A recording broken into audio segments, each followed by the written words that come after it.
So when we got off balance, there's a lot of output happening. There's a lot of responsibility. There's a lot of pressure.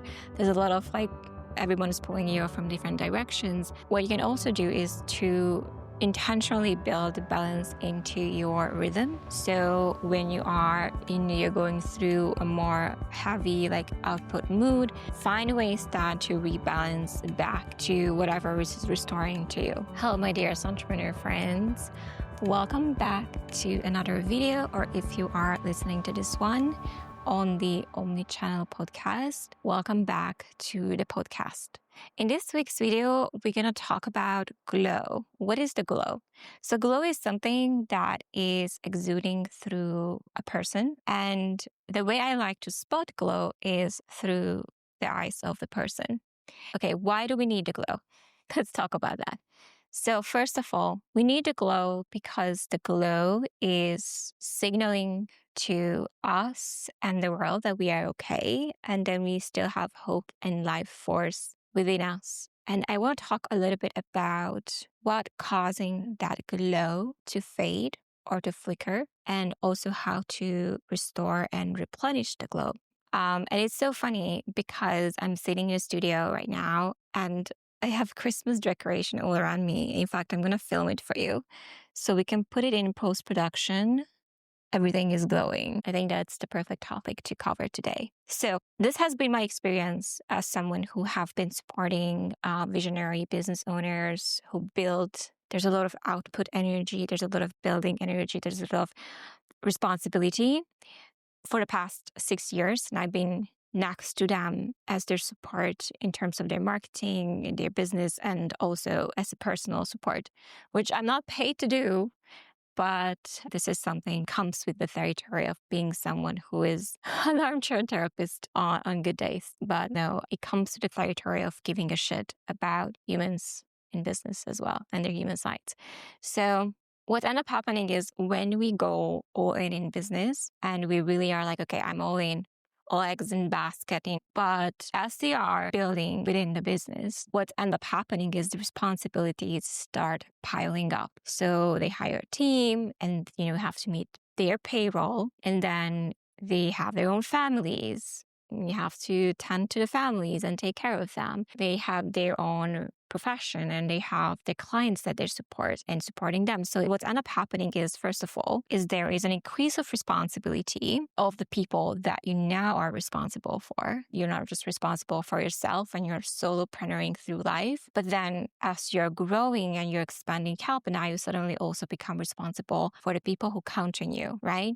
And the more you go into the business, the deeper you go, the more responsibilities are going to also increase. What ends up happening is that you, as a person, you can't find ways to replenish yourself and to recharge because you are constantly being pulled from every direction to tend to everyone. And at first, you might be able to do that for a bit.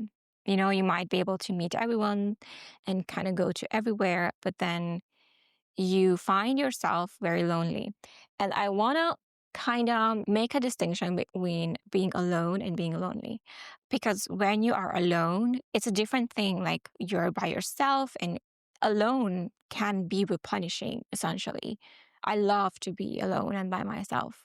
But when we are lonely, and especially when we're lonely and we are in leadership positions and we are responsible for people, this means that there is essentially no one who can see us as humans, who can meet us in our humanity, and who can be of some sort of replenishing support when it happens. And we get sucked into the routine, the things that we need to do.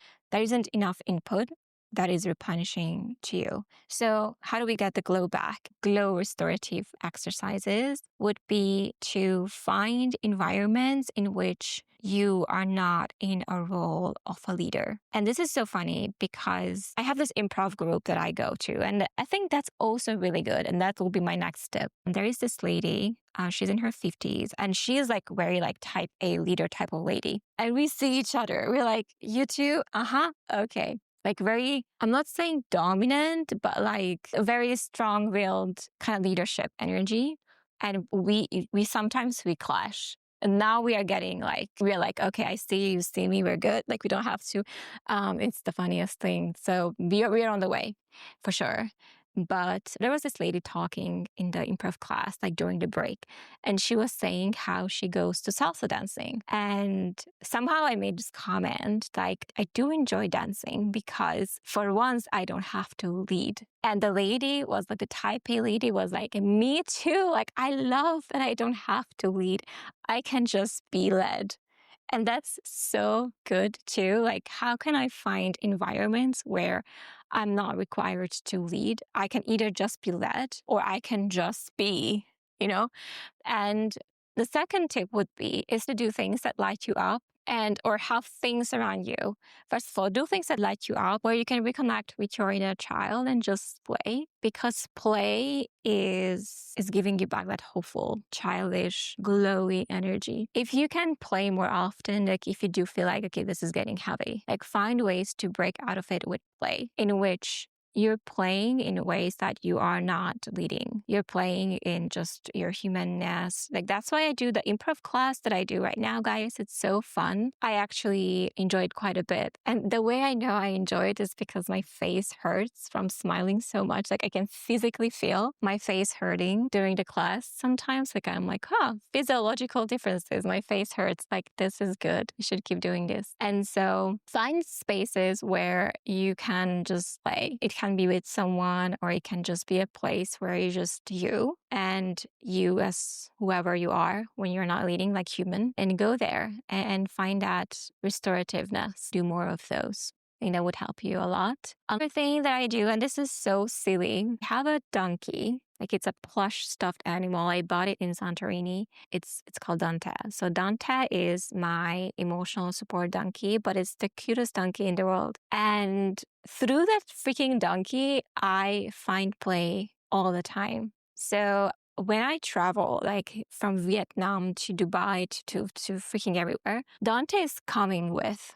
Like Dante is living the most lavish donkey life because he gets to be in the most epic places that I go. And it's just a reminder of play. It's a reminder of levity. It's a reminder of don't take yourself too seriously. And it's so funny because now that Dante travels with me, there was this scenario when I just went to the UK to visit my sister and I was very short on space. And I was like putting Dante in bed and like putting the, just pillow, like, okay, Dante, you're nice and comfy. And I'm like, okay, I'll leave Dante. I'll be back in 5 days. It's going to be okay. And as I was, getting ready, I was leaving, I opened my backpack and Dante was there. And my partner was like, you left someone, home. And he was like animating the animal, like, hey, I'm here. Don't leave me. And so it was the cutest freaking thing.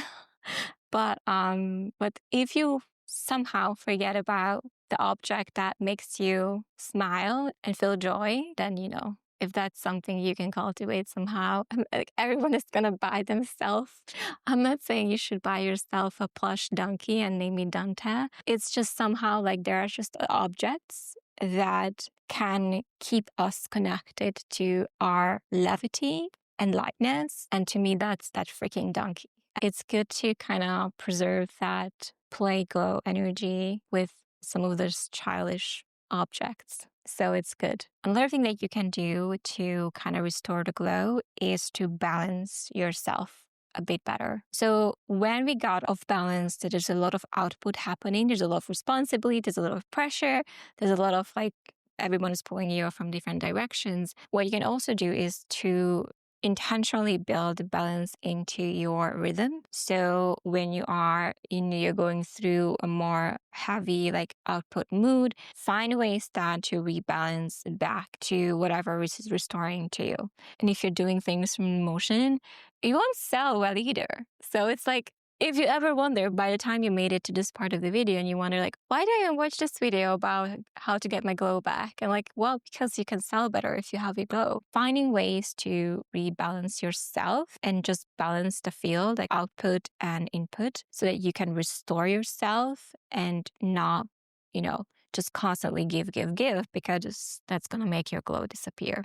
Okay? I think that was it for this video. Take care of yourself and trust me that by tending to your glow, by tending to taking care of yourself and your heart, you are able to serve people better because, no one likes to give from an empty cup. And if you giving to everyone around you, but to yourself, at the end of the day, won't be able to give at all. So take care of yourself. Thank you so much for watching, listening to this one, and I'll see you guys very soon.